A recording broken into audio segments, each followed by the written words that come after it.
Bueno, acá estamos. ¿Se escucha bien el audio? ¿Sí? Todos. Verónica, Luis, no los vi. ¿Se escuchan bien? Perfecto. Bien. Ok. Acá estamos en nuestro segundo día de Sesshin, acercándonos hacia el fin de nuestras jornadas de práctica. Y ayer hablé de esos desafíos que existen en la práctica laica, acerca de la posibilidad de, diría mantener, pero prefiero renovar la práctica en nuestra vida cotidiana, tanto como en jornadas como esta. Y es realmente un desafío. Y una de las posibles caídas que puede haber en esa práctica, en ese afrontar creativamente ese desafío como un abanico de innumerables posibilidades, es la noción de continuidad. O sea, renovamos la práctica, no mantenemos la práctica. Mantener la práctica es una especie de oxímoron, porque la práctica por naturaleza, si es aquella a la que Dogen Zenji se refería cuando dice práctica y realización son idénticas. A mí me gusta revertir esa frase. Realización y práctica son idénticas. Porque práctica y realización son idénticas, a veces está abierta a la interpretación de que cuando pongo mi cola en el zafu, ya está, eso es todo. Estoy mirando a la pared y ya está, eso es todo. Práctica es realización. Por eso me gusta dar la vuelta. Realización es práctica. Cuando esa realización sin comienzo, sin devenir, sin fin, pone su culo en el zafu y mira a la pared, práctica es idéntica a realización. Y eso es un renovar. Eiken Roshi llamaba a la noción de continuidad la bestia negra del Zen. Y tiene razón. Renovamos la práctica. Y en ese renovar la práctica, cuando nos acercamos, como ahora, al fin, entre comillas, de nuestro Sesshin, puede haber intimaciones de decirnos a nosotros mismos, bueno, si ya llegué hasta acá y no pasó nada, de ahora en más solamente hago tiempo hasta la última campana.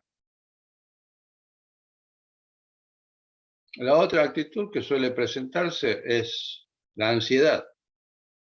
Me queda 1 hora, 45 minutos, media hora, 20 minutos, 15 minutos, 5 minutos para lograr esa realización. ¡Clang! Sonó la campana, no pasó nada.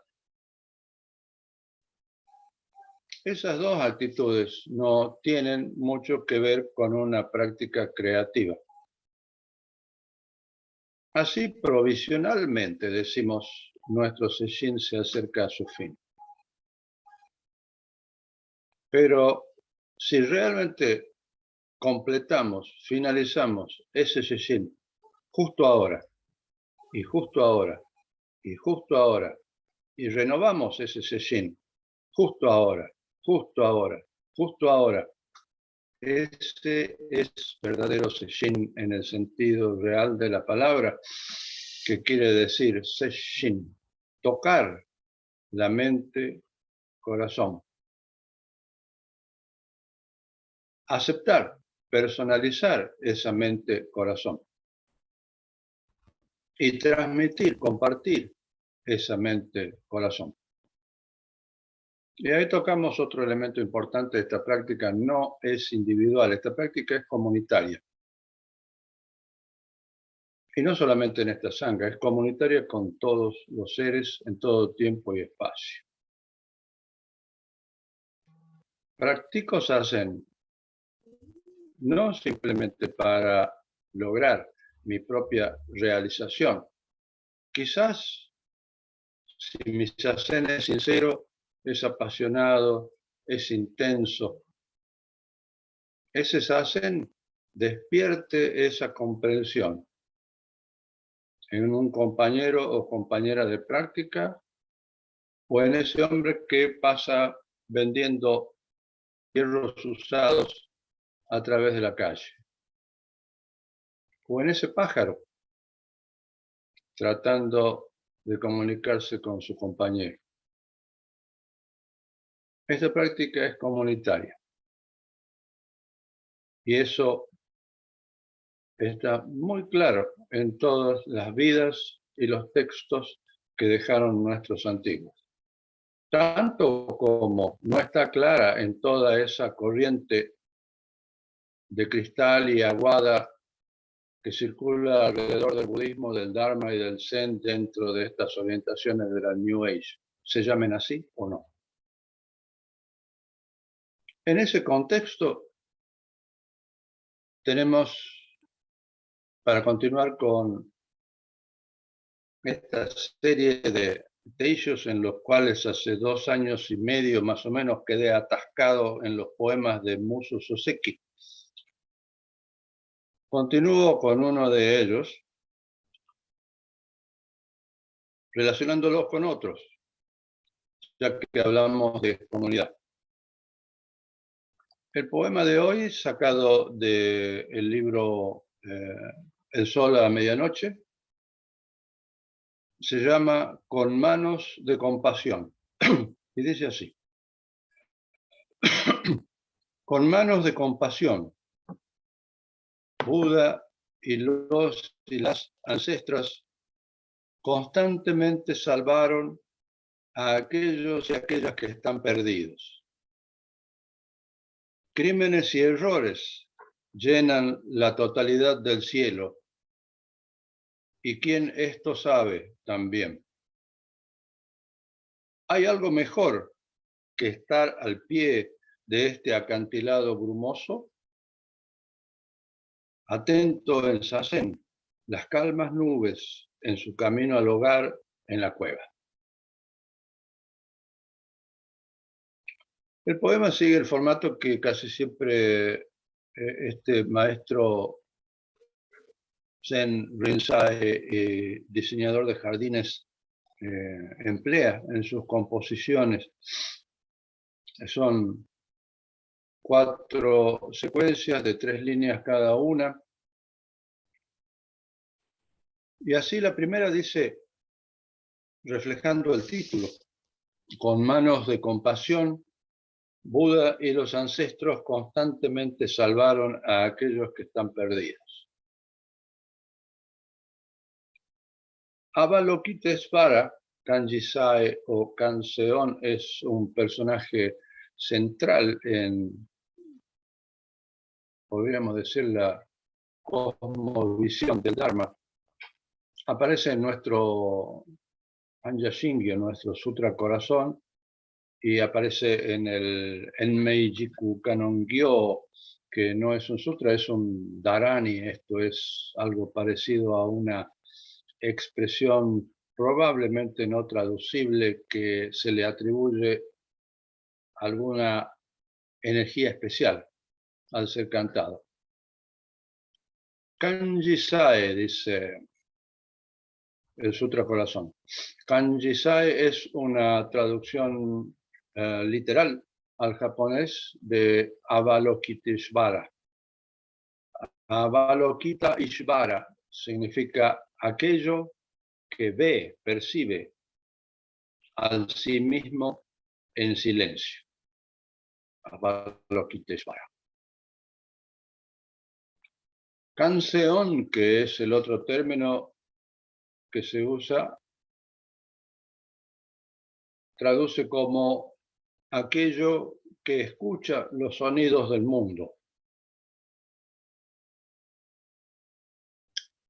Y esos dos significados generan la comprensión de la compasión, aquello que observa a sí mismo en silencio y aquello que oye, escucha íntimamente los sonidos del mundo. Son complementarios porque si fuera solamente aquello que observa a sí mismo en silencio es un poco estático. Pero cuando canción surge, aquello que oye íntimamente los sonidos del mundo, bueno, ahí tocamos este punto en el que Mozo Soseki dice, crímenes y errores llenan la totalidad del cielo y también a quien esto lo sabe. Oye los sonidos del mundo. Los sonidos de nacimiento, de muerte, de sufrimiento, de felicidad, de crecimiento, de las cosas que se marchitan. Los sonidos del mundo. Íntimamente. Y así responde. Eiken Rossi hablaba de la etimología de la palabra responsabilidad como habilidad para responder. Es cierto. Responsabilidad es habilidad para responder. Y acá aparece entonces con manos de compasión, con manos de Kanseon, Avalokiteshvara. Buda y los ancestros constantemente salvaron a aquellos que están perdidos. Dos cosas vienen a mi mente aquí. Una de ellas es el caso 89 del registro del acantilado azul, una colección de koans, de 100 koans, pertenecientes a la tradición Rinzai. Y para quienes creen que en la tradición Soto no existen koans, existe otro libro también de 100 casos de la tradición Soto china, llamado el libro de la serenidad o ecuanimidad, puede ser traducido de dos modos. Pero acá nos ocupa el registro del acantilado azul, un libro altamente poético generado en la tradición Rinzai. Y el caso 89 de ese registro del acantilado azul se llama Ungan y sus manos y ojos. Y son dos maestros. Ungan le pregunta a Dogo,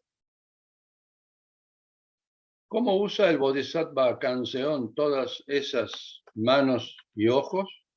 Porque Avalokiteshvara el Kanseon está representado o representada porque no es claramente ni masculino ni femenino, trascendiendo esa concepción binaria. Avalokiteshvara es representado con múltiples brazos y manos, y cada uno de ellos sostiene una herramienta, un elemento. Se entiende que esas herramientas son los upayas, medios hábiles para ayudar a los otros seres en su práctica bodhisattva. Y aquí Ungan le pregunta a Dogo, ¿cómo usa el bodhisattva Kanseon todas esas múltiples manos y ojos? Interesante pregunta. Dogo responde, es como una persona en el medio de la noche extendiendo su mano para la almohada, para alcanzar la almohada.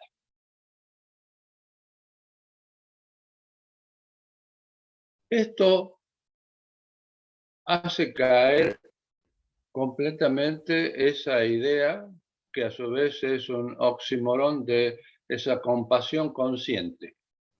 Hay sufrimiento allá, tengo que ir a ayudar porque mi compasión de bodhisattva me lleva a eso.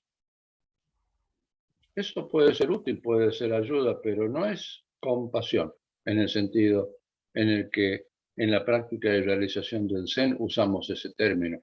Acá el maestro Dogo lo deja muy claro. Dice, ¿cómo es esa compasión en acción de los múltiples brazos de Avalokiteshvara? Dice, es como una persona en el medio de la noche extendiendo su mano por la almohada. completamente natural, completamente no autocentrado, sin ningún concepto de ayuda o no ayuda, de necesidad de ayuda y de potencial de ayuda. Simplemente extiende su mano por la almohada en el medio de un sueño. Este sueño en el que está. El caso continúa.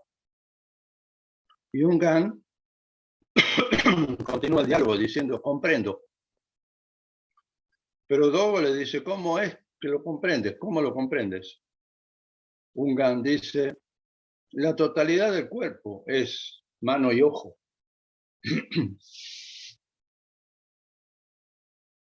Un punto muy profundo. Amplía la presentación anterior de alguien en el medio de la noche soñando, extendiendo su mano por la almohada. Acá dice, la totalidad del cuerpo es mano y ojo. La totalidad de este cuerpo es Avalokiteshvara en acción, extendiendo su mano por la almohada en el medio de un sueño. Pero a su vez Dogen dice, el verdadero cuerpo humano es las montañas, los ríos, los mares, las nubes. La totalidad del cuerpo es manos y ojos. La totalidad de este cuerpo es Avalokiteshvara plenamente ejerciendo su comprensión con los múltiples upayas, brazos, manos y ojos. No termina el diálogo ahí. Y Dogo dice, lo expresaste muy bien, pero eso es solo 80% de la cosa. Es muy interesante este diálogo porque es un diálogo entre dos maestros, dos compañeros de práctica y no podemos encontrar un solo tipo de defensividad al respecto. El diálogo fluye, fluye y fluye y gracias a él tenemos estos puntos ahora compartiendo aquí. Le dice, está muy bien expresado, pero es solamente el 80% de la cosa. Y entonces Jung-Gan, en su humildad, dice, ¿y cómo lo dirías entonces, hermano? Y Dogo dice este magnífico remate del caso. Dogo dice, a través del cuerpo, la mano y el ojo. No solo que este cuerpo es la mano y el ojo del Bodhisattva de compasión. Él dice, a través de ese cuerpo, la mano y el ojo, a través de ese cuerpo, la compasión surgiendo con esos múltiples upayas, sin autoconciencia, como alguien extendiendo una mano por la almohada. A través del cuerpo, la mano y el ojo. Esto es lo que yo veo aquí, en estas tres primeras líneas del poema de Soseki. Con manos de compasión, Buda y los ancestros constantemente salvaron a aquellos que están perdidos. Ahora, en esta última línea también tenemos algo que decir.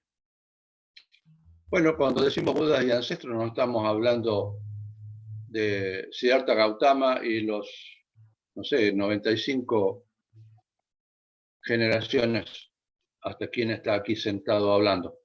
No solamente. Hay una característica en el Dharma de no estar atado al tiempo histórico. Y entonces Siddhartha Gautama es alguien, un Buda, en este tiempo histórico, pero también en el Dharma hablamos de 6 Budas antiguos en tiempos anteriores a la prehistoria, ni siquiera humanos.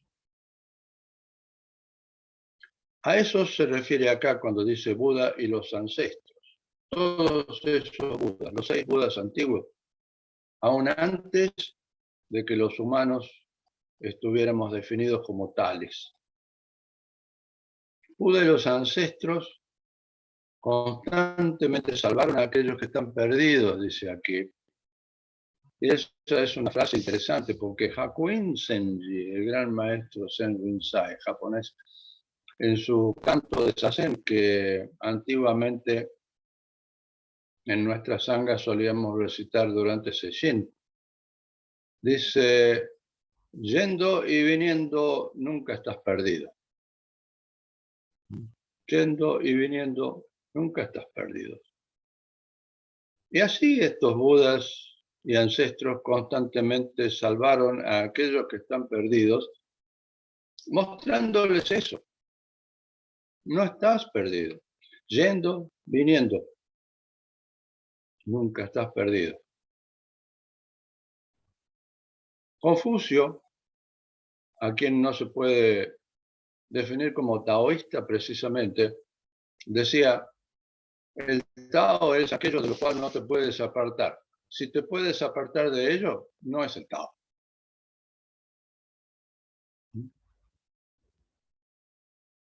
Ese hogar del cual no podemos apartarnos es el Tao. Y así podemos ir, podemos venir, podemos quedarnos quietos, nunca estamos perdidos. Parece que estamos perdidos si es que no realizamos plenamente con nuestro cuerpo, corazón, mente ese hecho. Y ese es el proceso de salvar al que se refiere acá Musho Soseki. Simplemente mostrar, decir: hey, estás en casa. Pero si estoy andando en la moto en la ruta y hay un montón de tránsito, hey, estás en casa. Ese es Kanzeon con sus múltiples brazos y manos. Gary Snyder tiene un poema, si mal no recuerdo, que dice: te dejo a ti ser el bodhisattva. Yo seré el conductor de taxi llevándote de vuelta al hogar. Siempre me gustó ese poema. La segunda secuencia de 3 líneas dice así: crímenes y errores llenan la totalidad del cielo, y también a quien esto sabe. Especialmente en estos momentos, pero creo que en todo momento de nuestra historia, en diferentes culturas, tiempos, continentes. Crímenes y errores llenan la totalidad del cielo, y también a quien esto sabe. Hoy tenemos pandemias, crisis social, imperialismos, guerras, represión, pueblos, rebelión, enfermedad, pobreza, miseria, continentes abandonados. Llenan la totalidad del cielo. Y Musho Soseki es lo suficientemente claro como para no apuntar con su dedo hacia afuera, y dice: también a quien esto sabe. Esos crímenes y errores llenan a quien esto sabe. Aquí. Ahí tocamos un punto que tiene que ver con la responsabilidad. Frente a ese hecho, muchas veces, y veo a veces en practicantes budistas, surge una sensación de culpa, como si uno fuera el que está causando eso. Y no se trata de eso, se trata de lo que Aiken llamaba responsabilidad. Ok, bueno, está todo eso ahí. ¿Cuál es la habilidad para responder frente a ello? ¿Cuál es la compasión en acción frente a ello?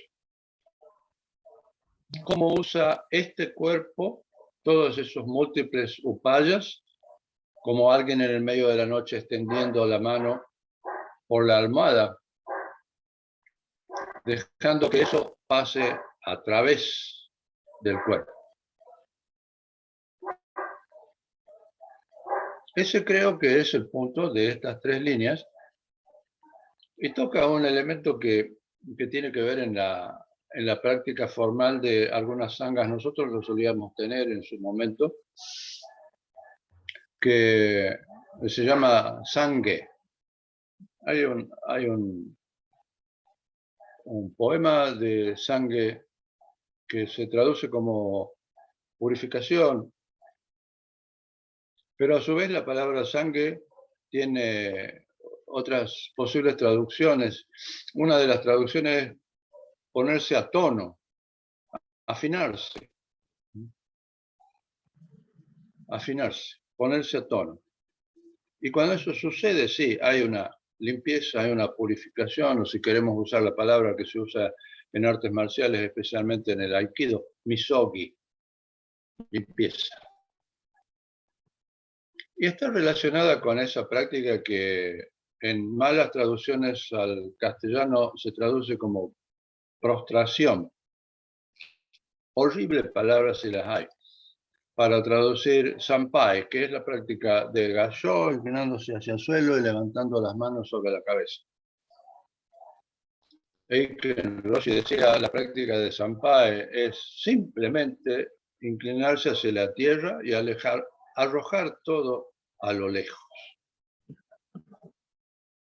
En ese caso es una práctica de sangue, de ponerse a tono, de limpieza, purificación.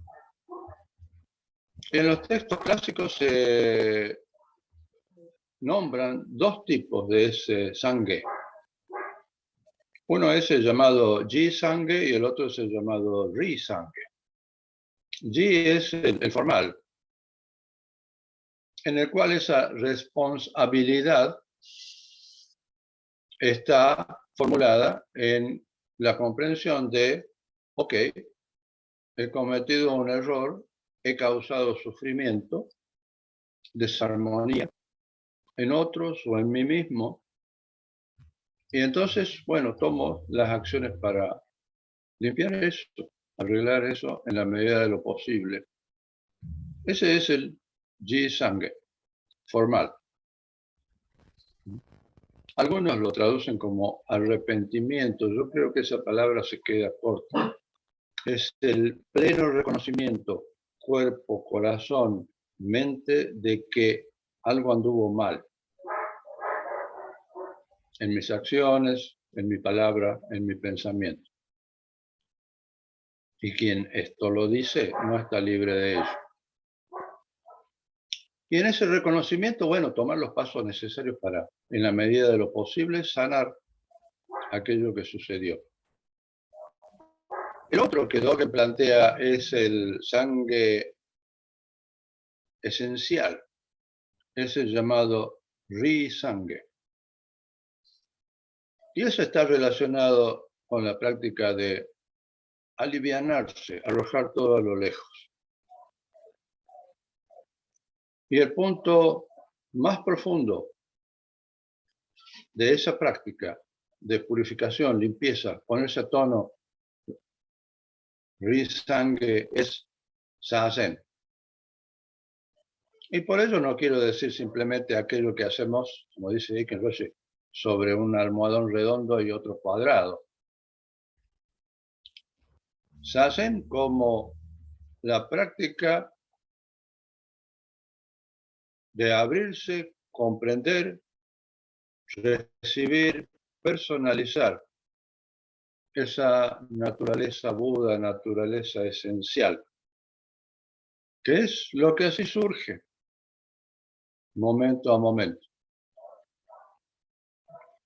Ri-sangue, ese ponerse a tono, purificación esencial, solo puede suceder cuando no somos conscientes de que sucede.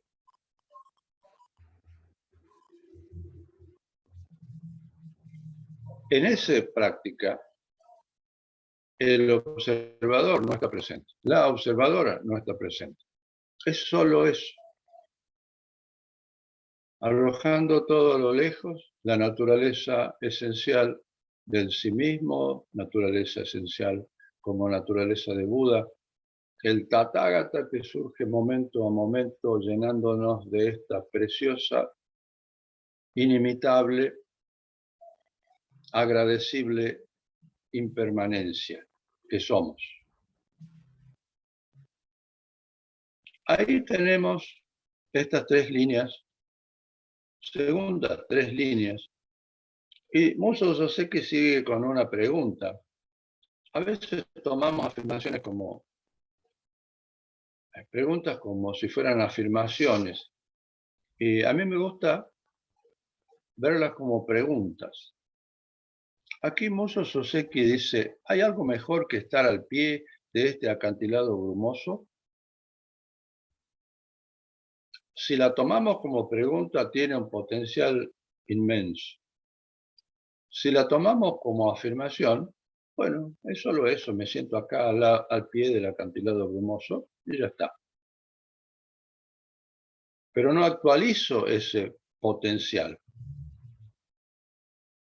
Hay algo mejor que estar al pie de este acantilado brumoso, dice Soseki. Y aquí habla de la práctica. Estar al pie del acantilado brumoso es estar allí en la base, en la raíz de la práctica. Es esa mente, corazón del principiante que tanto enfatizaba Shunryu Suzuki Roshi. Y el acantilado brumoso. Bueno, citamos un texto llamado del acantilado azul. El acantilado es algo que aparece a menudo en los textos del Zen clásicos. Y el acantilado, en mi modo de ver, representa ese riesgo, ese peligro de estar en el borde, de caminar sobre el filo de esa espada, que es la condición necesaria, natural y esencial de una práctica sincera e intensa, muchas veces a través de nuestras décadas de caminar este camino. Hay algo mejor que estar al pie de este acantilado brumoso, dice aquí. Y creo que Eiken Roshi tiene algo para citar al respecto. Y lo podría relacionar con un poema de un haiku de Basho. El haiku dice así: en medio del aroma de la flor de ciruelo, ¡pop!, el sol aparece, camino de montaña. Eiken Roshi comenta sobre este haiku diciendo: el aroma de las flores de ciruelo en la fría primavera temprana se ha vuelto un favorito de los poetas japoneses y chinos de tiempos antiguos. Es también un modelo para la emergencia hacia la realización desde el pasaje difícil que necesariamente lo precede. En el Eihei Koroku, los récords de Eihei Dogen, Dogen Kigen dice: sin el amargo frío que penetra hasta el mismo hueso, ¿cómo pueden entonces las flores de ciruelo enviar su fragancia a través de todo el universo? Basho está caminando en la fría, temprana mañana, perdido dentro del aroma de ciruelos que penetra todo, listo, disponible al fin en las profundidades de sí mismo para el sol.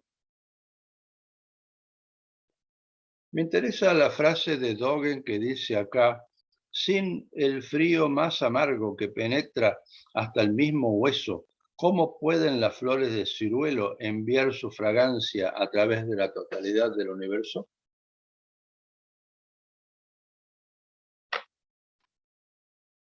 Bueno, muchos y muchas corrientes plantean la práctica del Zen como casi una práctica de confort, de aceptación, de estar bien. Pero no encuentro eso yo en los textos antiguos y ciertamente no he encontrado eso en mi práctica. Dogen es muy claro acá.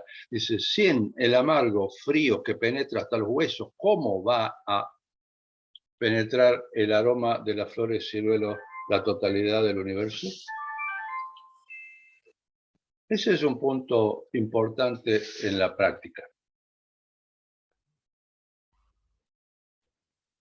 que implica dedicación, que implica pasión, que implica la voluntad, el anhelo de profundizar. Y es una etapa necesaria y natural. Y así estamos al pie de ese acantilado brumoso. El acantilado brumoso para mí es una metáfora del samadhi, ese estado en nuestro zazen en lo que no es muy claro si comenzó zazen o está por terminar, qué día es hoy. Una bruma nos invade y muchas veces sentimos que la práctica no está bien, porque no estoy agudo, claro, atento.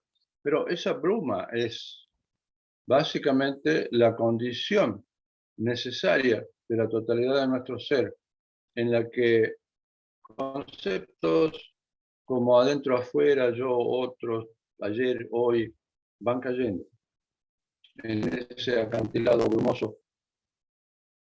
Y es allí donde ese pop, el sol surge, puede suceder. Llegamos a las últimas 3 líneas, en las que dice, atento en Sazen, las calmas nubes en su camino al hogar en la cueva.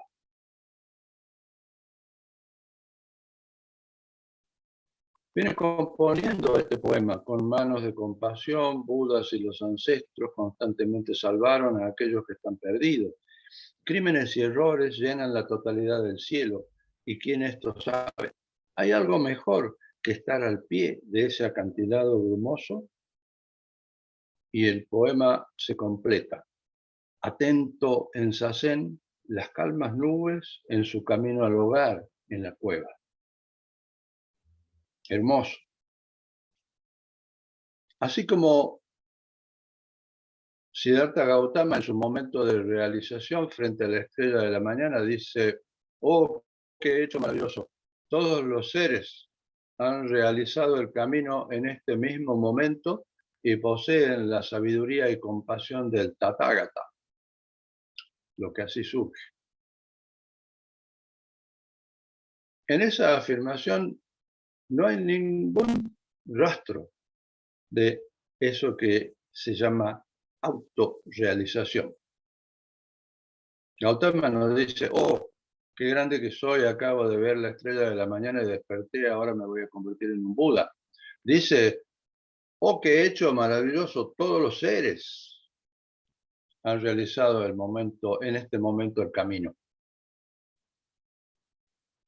Y tienen la sabiduría y compasión de lo que así surge. No hay un yo, no hay un Siddhartha, no hay un sí mismo allí implicado. Todos los seres. Lo mismo sucede aquí con Muso Soseki diciendo, atento en Zazen, las calmas nubes en su camino al hogar en la cueva. Es una expresión, si es que podemos decirlo, desyoificada. Pero a su vez quiero poner énfasis en lo que considero la cualidad deshomocéntrica del Dharma. es todos los seres, no solo humanos. Es homocentramos el Dharma. Dogen es muy claro al respecto cuando dice, alterando la frase del Nirvana Sutra que dice todos los seres tienen naturaleza de Buda. Él lee los ideogramas de un modo distinto y es posible leerlos así. Él lee los ideogramas en chino, todos los seres son la naturaleza de Buda. Pero no es que esta taza y ese perro y ese gato y esta lámpara y este cuchillo y este amplificador son la naturaleza de Buda, sino que todos los seres en conjunto son la naturaleza de Buda. Y Dogen tiene un término para eso que es Shitsu. Todos los seres, o puede ser traducido también como la totalidad del ser vivo.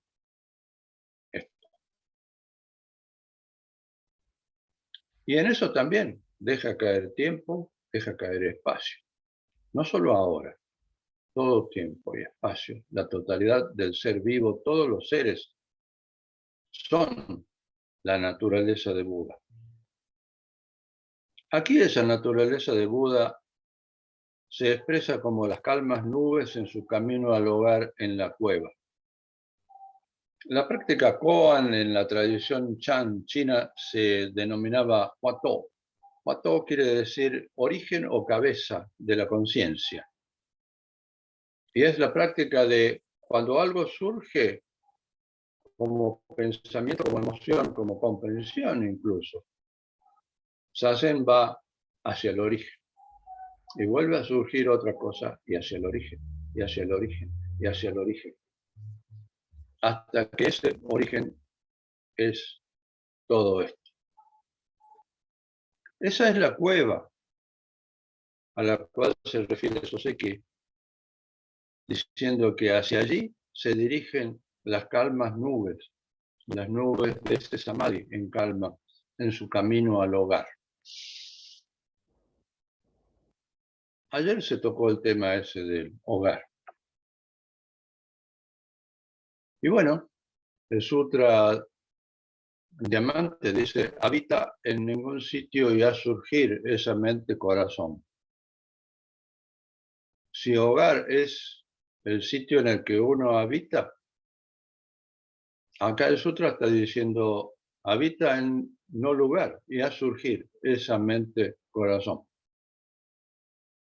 Y así quizás tengamos novedades para todos los hermanos y hermanas que piensan que el camino del monje o monja es abandonar el hogar.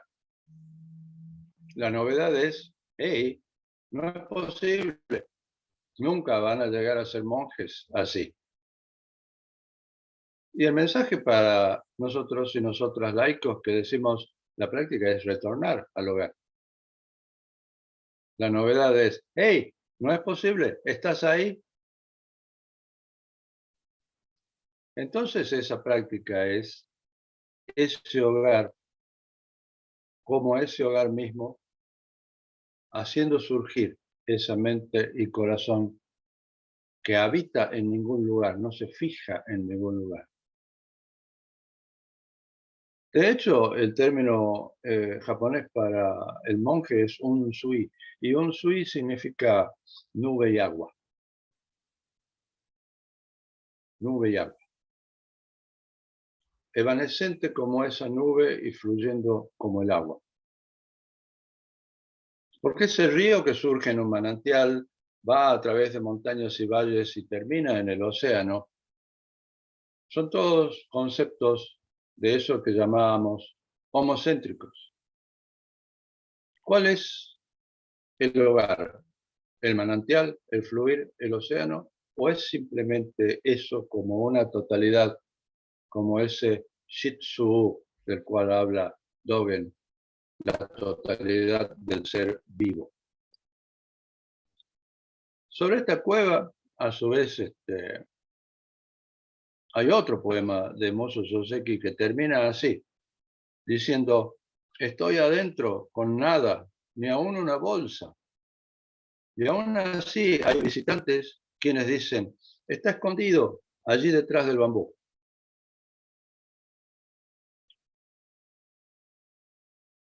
esa palabra adentro es muy fácil de extraviar nuestra práctica. Dogen, para citarlo nuevamente, dice, si usa la palabra adentro, entonces todo es adentro; si usa la palabra afuera, entonces todo es afuera. Diciendo, esa realidad esencial, formal, habitable, vivible, que es esa totalidad del ser vivo, su naturaleza de Buda, no es adentro, no es afuera. Llámale así si quieres, pero no lo es. Si dices adentro, todo es adentro; si dices afuera, todo es afuera. Y es interesante la otra frase que dice, estoy adentro con nada, ni aún una bolsa. Es interesante porque cuando eso está, pensamos que, bueno, voy a hacer mi zazen, voy a tener mi comprensión y me voy a llevar algo de eso. Acá Muso Soseki dice, ni una bolsa. No tengo con qué llevarme nada de aquí. Y aún así hay visitantes quienes dicen, está escondido detrás del bambú. Esos visitantes son, para citar nuevamente a Dogen, los múltiples seres avanzando y actualizando al sí mismo. No actualizándome a mí mismo, actualizando al sí mismo, haciéndolo actual, renovándolo momento a momento. Visitantes como esa brisa agitando aquel árbol, el gato jugando en el jardín, el sonido de esa moto pasando por aquí. Vienen y dicen, hey, está escondido detrás del bambú, pero no lo ven. Y no lo ven porque no está el dueño de la casa. Está tan escondido que no hay nadie allí. Solamente los visitantes llegando y actualizando al sí mismo, en el que solo el bambú está. Aquí también, con esa frase de atento en zazen las calmas nubes en su camino al hogar en la cueva, me gustaría finalizar con otras 3 líneas de otro poema de Muso Soseki que veo relacionadas, y dice, cuando la mente y corazón está en quieta, el suelo en que me siento es espacio sin límites. Esa es la cualidad esencial tanto de la práctica de Shikan Taza como la práctica de la indagación en el Koan. Espacio sin límites. Y acá dice, cuando la mente y corazón están quietos, pero esa quietud que no es opuesta al movimiento, esa quietud dinámica, ese movimiento en reposo de las calmas nubes en su camino al hogar en la cueva, es al que aquí se refiere. Cuando eso está, dice, el suelo, esto concreto, en lo que me siento, es espacio sin límites. Zazen, así, ese espacio sin límites. La realización de nuestra verdadera naturaleza es espacio sin límites. Así como respondió Bodhidharma frente al emperador Bu cuando le preguntaron cuál es el primer principio de la sagrada doctrina, y él respondió, nada sagrado, basta vaciedad en expansión. Kakunen Musho en japonés. Basta vaciedad en expansión y nada sagrado. Alguna vez, hace unos meses, sobre una experiencia real, escribí un poema que puede tener que ver con esta vasta vaciedad en expansión y nada sagrado que presentaba Bodhidharma. Dice así, viejo, enfermo, sucio, hombre homeless, masticando un hueso de pollo. Me siento a su lado y no decimos nada a través de esa casi media hora de eternidad.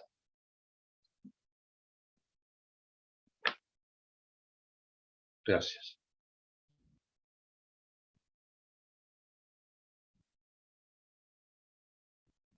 Como siempre, está abierto a comentarios, preguntas, lo que quieran.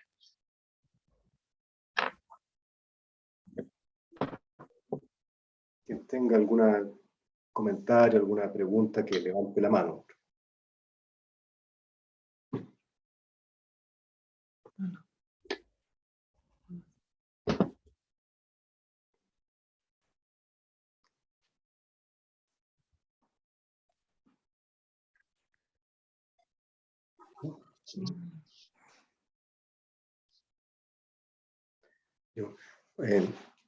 Muchas gracias, Augusto, por el techo. ¿Me escuchas? Sí, ya. Sí, te escucho. Perfecto, gracias, sí. Muchas gracias por el techo. Realmente muy, o sea, muy clarificador. Y quería... Oh, cometí muchos errores entonces. ¿Ah? No hay mucho que decir. Cometí muchos errores, no intentaba que sea clarificador. Bueno, no sé en realidad, vamos a ver qué es lo que pregunto, ahí te vas a dar cuenta. Confundido que sí. No, hay tanto en el poema que leíste que estaba pensando en un punto ahí en esa pregunta de al borde de ese acantilado filoso. Si puedes leer ese verso de nuevo para de ahí plantear mi pregunta, pero ahí tenía una pregunta, pero no me acuerdo exactamente cuál era la línea. Pues si me la lees, ¿De qué trataba la línea? es donde habla del acantilado filoso en el verso de Soseki. ¿Hay algo mejor que estar al pie de este acantilado brumoso? Eso, del acantilado brumoso, claro. Sí, esa expresión del acantilado brumoso, y tú la relacionaste con la práctica, en el fondo. La práctica tiene ese elemento de la práctica con intensidad, con disponibilidad, con atención, la práctica, digamos, ahí como de entrega. Te pone al borde de ese acantilado filoso, y mencionaste también que sin ese frío, en alguna parte hablaste de frío, en ese caminar, en el fondo no hay realmente una oportunidad o una apertura hacia, hacia esto que así surge, digamos, sino que uno camina como cerrado, como a medias tintas, un poco.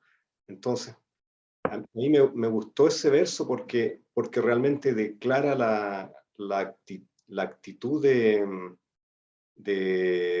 practicante, en el sentido de la entrega, de la disponibilidad, y de que hay una situación en la cual uno está caminando desnudo, sin mayores recursos, en ese acantilado brumoso, y hay una situación de riesgo. Vístete, Pero, estás en sueño. claro, y sí, pero sin ese riesgo, eh, no hay, digamos, no hay ninguna oportunidad de abrirse y de comprender que uno está en este hogar, si no camina al borde de ese acantilado brumoso.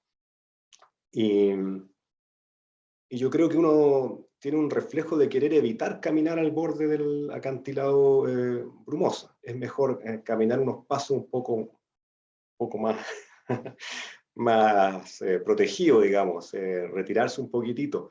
Pero justamente ese retirarse es lo que lo aleja también de estar disponible a esa experiencia. Y allí, en otros textos hablan de gran muerte, de experimentar la gran muerte, o que en el fondo tiene que ver con no solo caminar al borde del acantilado brumoso y de estar ahí, sino de pronto estar disponible a dar ese paso más en en total incertidumbre de qué viene. Y pienso que sin ese paso más al borde del acantilado brumoso, uno queda ahí, digamos, queda detenido en su práctica. Entonces es un comentario, pero quizás profundizar, o más que profundizar, pedir si puedes recomendar acerca de lo que estoy diciendo, que es lo que me trajo este poema, que me parece magnífico, y igual que tu techo, que lo encontré realmente muy, muy bueno.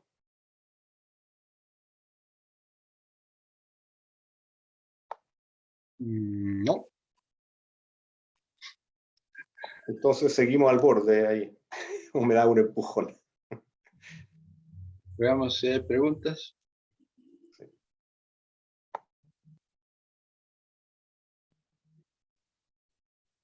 Verónica. Adelante, Sí. Vero. También deteniéndome en ese mismo punto que mencionaba. No te escucho bien. Deteniéndome en ese punto también que mencionaba Daniel. ¿Qué pasa cuando esa intensidad de esta, podría decirse como amenaza que te llevaba a una práctica bastante más con motivo, se atenúa o cambia y uno no puede reconocer y queda muy brumosa, ¿no? Brumosa la situación en que está un poco de incertidumbre. Es caminar, claro, por el borde de ese acantilado. Bueno, creo que me respondí por ahí, al mencionarlo, al expresarlo. Sí. En realidad no es la metáfora de esas tres líneas, no está hablando de caminar, dice, hay algo mejor que estar al pie de este acantilado brumoso.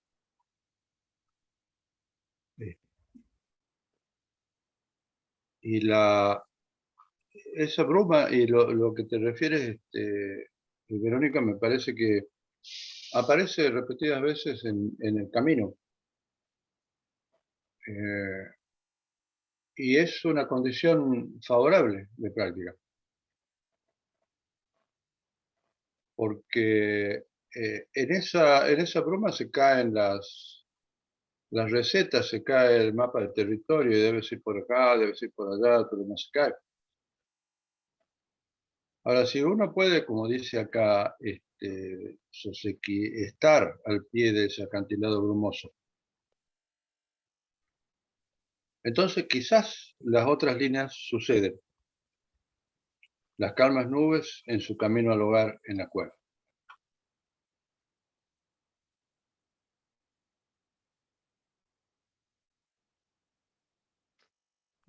Suceden igual, ¿no? Todo está pasando. Sí, Pero hay algo que como que antes podía estar orientándome, y esto ya es la práctica personal, pero sí. de pronto no veo más. Se me acabó veo la bruma nomás. Mira, hay una oración en el Islam que dice,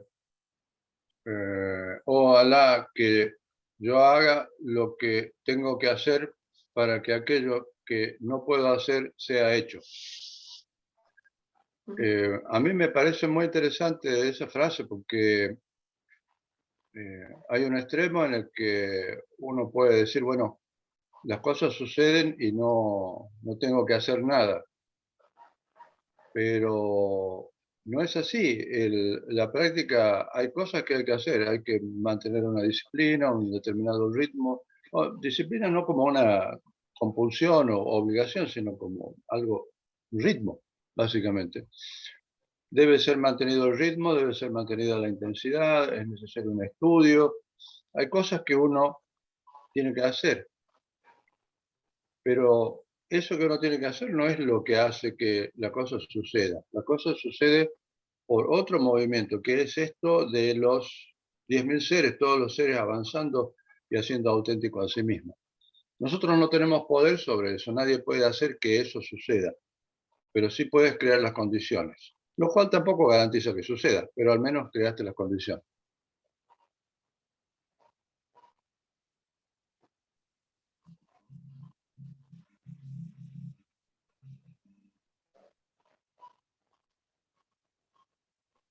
Adelante, Eduardo. Vero, si tienes el micrófono prendido, puedes silenciarlo para que no haya interferencia.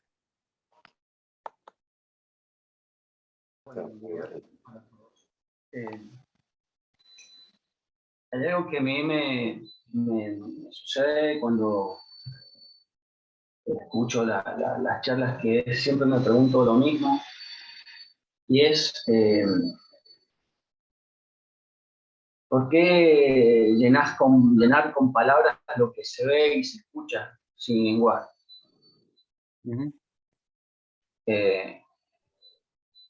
¿Por qué la poesía? ¿Por qué hay humanidad en el mundo, o por qué buscamos humanidad en el mundo que no es humano?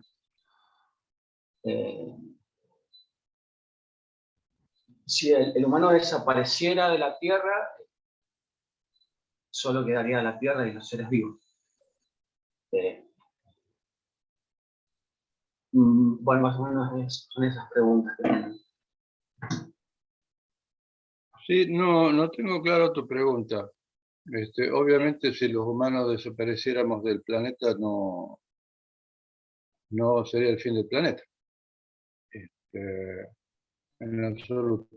Y el por qué, bueno, estamos ahí con esto de la pregunta. Es una buena pregunta.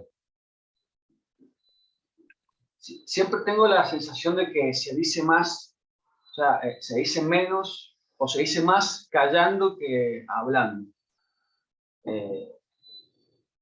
Esa es la sensación, ¿no? Sí. Entonces,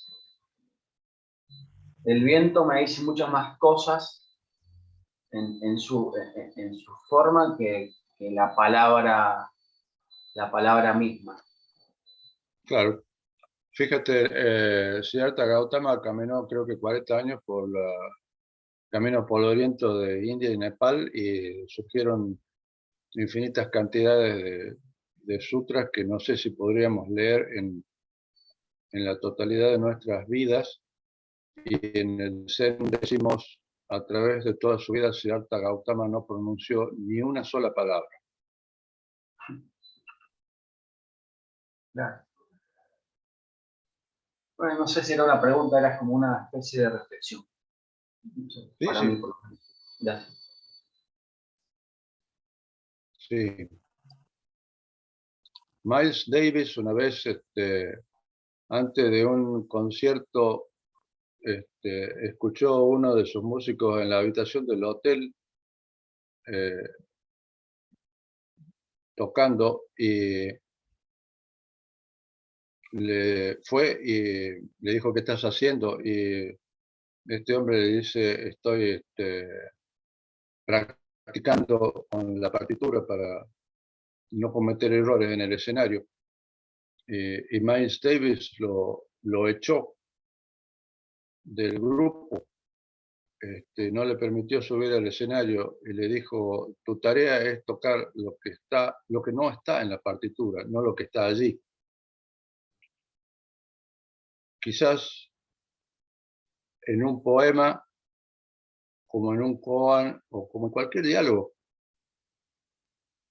esa escucha es bueno dirigirla a aquello que no está verbalizado.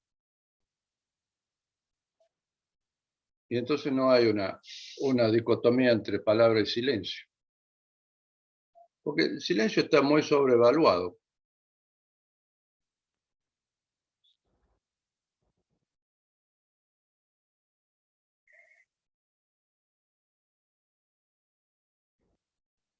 No sé si eso responde a lo que estabas diciendo, Eduardo.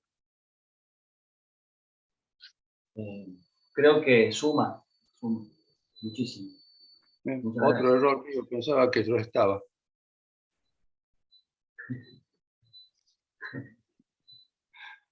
Gracias, Augusto. Otra consulta, comentario.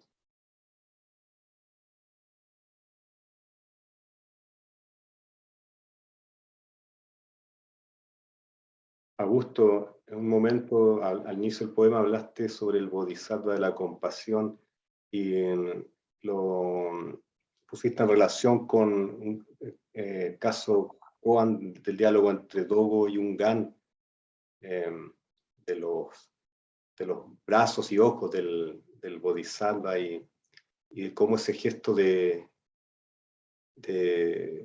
por qué tiene tantos brazos y ojos y cómo toma la almohada de una manera, es como alguien que toma la almohada en la noche de una manera tan desinteresada, tan como sin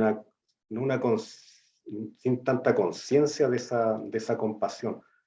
Y después en la vida,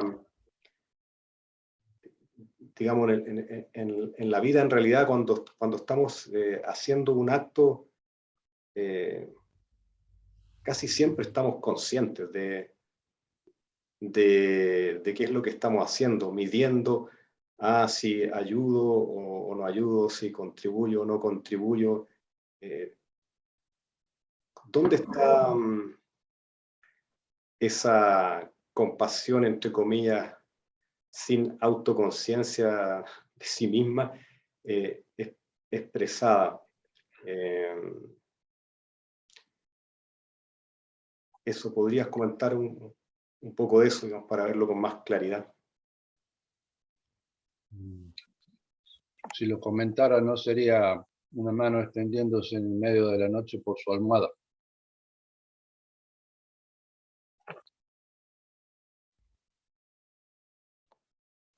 Gracias.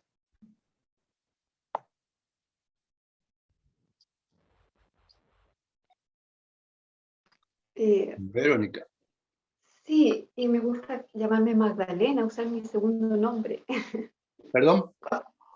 Me gusta mi sonido Magdalena más que Verónica. O sea, ya usé mucho, ya sonó Bueno, mucho. cambia tu nombre de Zoom entonces. Eso no sé cómo hacerlo, pero tengo que decirlo. Ok, Magdalena. Magdalena. Daniel, no sé si es usual hacer esto, pero sugerir a Daniel, yo tuve una práctica con un sensei de Aikido y él nos enseñaba alguna práctica muy ancestral japonesa, era soltar las tensiones, la respiración, y mientras más te relajas, más susceptible estás a que se abra este plexo, ¿no? Y este ki entre... Se te oye muy bajo, Verón. Perdón. Magdalena, perdón. Ahí estaba tapando el micrófono. No sé qué parte escuchaste, pero la idea es que en cuanto nos relajamos, y esto ocurre mientras uno está practicando Zazen, cae todo, ¿no es cierto? Parece que el esqueleto volviera a su lugar original. Y en ese momento, visualizar luz en medio del corazón. Y esa, ya sea que en ese estado de relajación entra este ki del universo a ti, y eso está ocurriendo permanentemente, nada más que un método de enseñar o de conectar. Perdona, ¿a qué Daniel te refieres? Al Daniel que estaba hablando recién. ¿Hay dos Daniel? Bueno, No, pero no Daniel, sirve. Daniel dice que hay que visualizar luz en el corazón. No, Daniel Terraño. Es Daniel un... Terraño. Yo Bien, No, no, puedo... es un te sensei. salvaste, Daniel Álvarez. Bueno, visualizar luz en el corazón, porque al abrirse este plexo, uno fluye, finalmente uno fluye, y eso deja libre, ¿no? Disculpen, me parece que algunos no, pero ya lo Con dije y ya respeto, transmití. no es nuestro camino.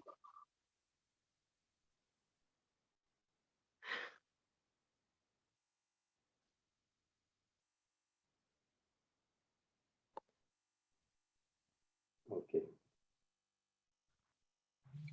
Hay ese término en el Dharma que es upaya. Y upaya quiere decir algo así como medios hábiles. Y son eso. Gayo es un medio hábil, el Safu es un medio hábil, generar algunos recordatorios durante el día para mantener nuestra práctica viva también, son upayas. El riesgo de los upayas está justamente en su nombre, medios hábiles, porque si los consideramos un medio hacia determinado fin, bueno, en ese momento dejan de ser upayas. Y en esos upayas, por ejemplo, puede estar el hecho de atender al tándem o tantien, ese punto bajo vientre, 4 dedos, bajo el ombligo, 4 dedos hacia adentro, que forma parte de la tradición del Zen y de la mayor parte de las artes marciales. Hace unos días estaba teniendo Dokusan con un amigo y estudiante de Hawái, quien es uno de los referentes del Aikido en Hawái desde hace muchísimos años, alguien de mi edad. Y estábamos hablando de que en el Aikido Tanden o Tantien le llaman el punto único o el punto uno, the one point. Y estábamos hablando acerca de la práctica del Zazen y de centrar o dejar caer la atención hacia ese punto único del Tantien. Y yo le citaba a Tohei Sensei, un discípulo de Ueshiba, que decía, hacemos esto, dejamos caer nuestra atención hacia ese punto uno, el Tanden, pero tengan presente que por definición un punto no tiene dimensión. Y eso es interesante porque es similar a esto que decíamos de la práctica de Huato como equivalente al Koan del regresar al origen de la conciencia cada vez que algo surge.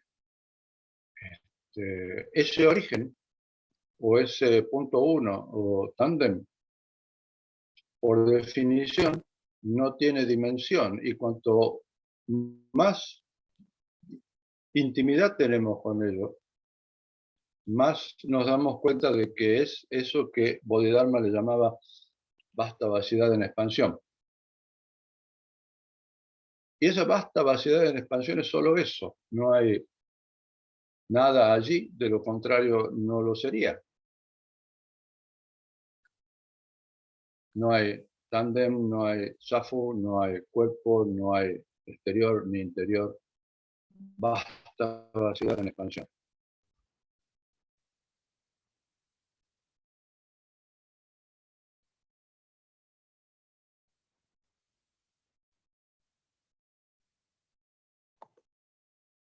¿Algún otro comentario?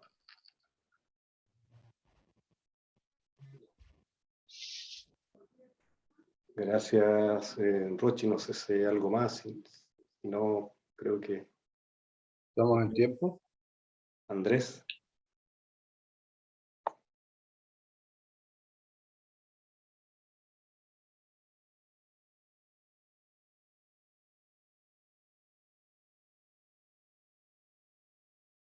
Estamos justo a tiempo para hacer la pausa.